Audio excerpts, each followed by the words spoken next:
it doesn't. The windows aren't big enough to contain it, right? You have to move your head all around to see the whole thing. And then you just think to yourself, wow, you know, I'm here. I'm in this really cool spaceship. I'm going 5 miles per second. I am underneath the International Space Station that was built by the spacefaring nations of the world. There's 15, 16 different nations that came together to do it. And I get to command my very own spaceship, and I get to see this. I wish that I could have the opportunity to vicariously take every tax-paying American and human that's interested in spaceflight for that just one moment to be able to look up and see what it's like to really fly in space. That's my fond memory.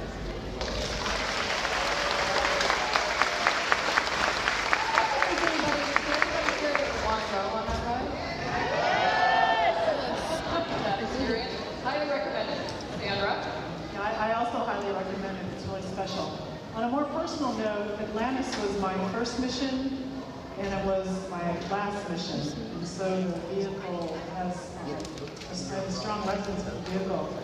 And I remember when we landed on that last mission, Fergie and Doug and Rex and I kind of looked at each other on the flight deck, and nobody wanted to move because we were the last ones to ever be in the vehicle. And standing, you know, sitting there, we finally had to move and crawl out of your seat, and crawl down the ladder, and get out of your orange suit, and walk around the bottom of it after getting out of the changing room, and just looking at it and just realizing, wow, this is the last time this magnificent vehicle is going to fly, and it's certainly time to move on and do other things as a country, but really appreciate the engineering that went into this, the dedication of thousands of people over decades to make it look easy when it's so complicated, and then realize that we can accomplish anything that we really want to when we put our minds to it, because the shuttle will always be the most technologically advanced vehicle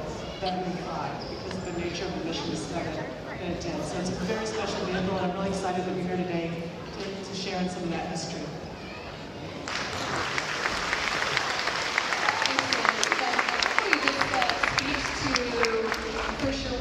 Here, all of us in some way have some little play in the things that are going on in the space exploration world, but it just reminds me of what I learned here at KSC, which is that, first of all, you go into every challenge with the belief that there is a solution to the problem. That's just the way you go into it.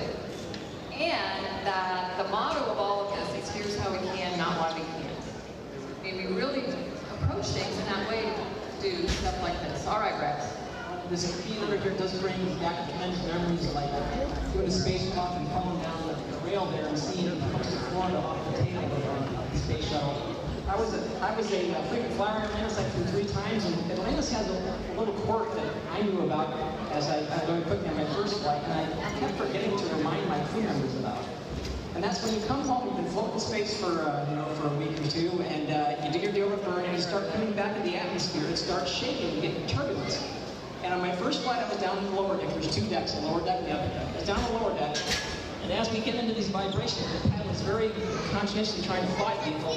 The bathroom door swings open, it slams against the ladder, and it makes this huge bang. And so my first flight, yeah, we look back and go, hey, it's the bathroom door. And so I kept thinking, you know, how to warn people about it. So on the second flight, I'm up on the upper deck, and the same thing happened. We come in the atmosphere, whack, there's a big bang, and it's just the bathroom door.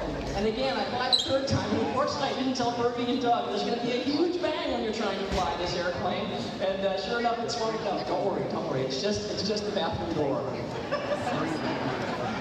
That's a potty story that I have not. I remember that before. Sorry I didn't warn you guys. All right, Bill.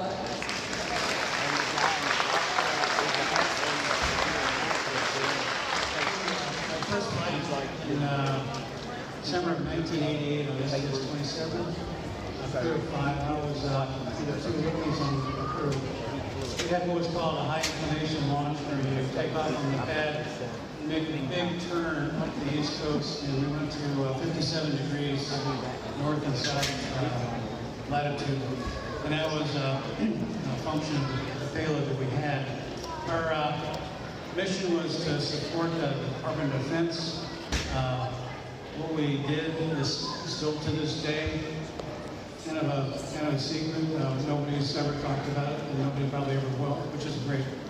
But after that first day was over and most of our payload work was done, I found myself up early in the morning of the second day.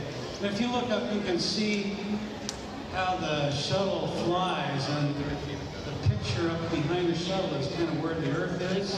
So you're really flying with the belly to space, and the top of the orbiter is looking down at the Earth. So I was floating over the windows in the aft cockpit, looking down at the Earth, trying to figure out where we were. And we had just come out of darkness and we're starting to be in sunlight. And I was pretty sure we were over some part of central or western Russia, the Soviet Union at that time. And so I looked outside, and anywhere I looked for 1,000 kilometers, it was just white. I'm going, whoa, wait a minute. There must be a road or a railroad track or a contrail or a smokestack. And the more I looked, the harder it was to figure out exactly where I was and what I was looking at, because it was just this featureless expanse. There was no indication that humans were down there. And then I thought to myself, I started feeling really weird. I'm thinking, you know, maybe something happened last night when we went into orbit.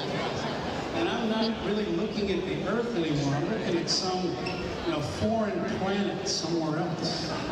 And that feeling just kind of came over me. Of course, it wasn't true, but I still think that today.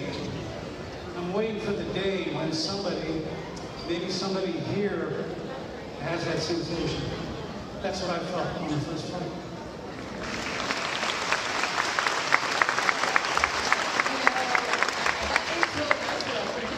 Question, because hopefully somebody here will have that opportunity to look out the window and to be looking at another planet through that window, to know it's another planet. So, Bill, let's start with you and come back this way.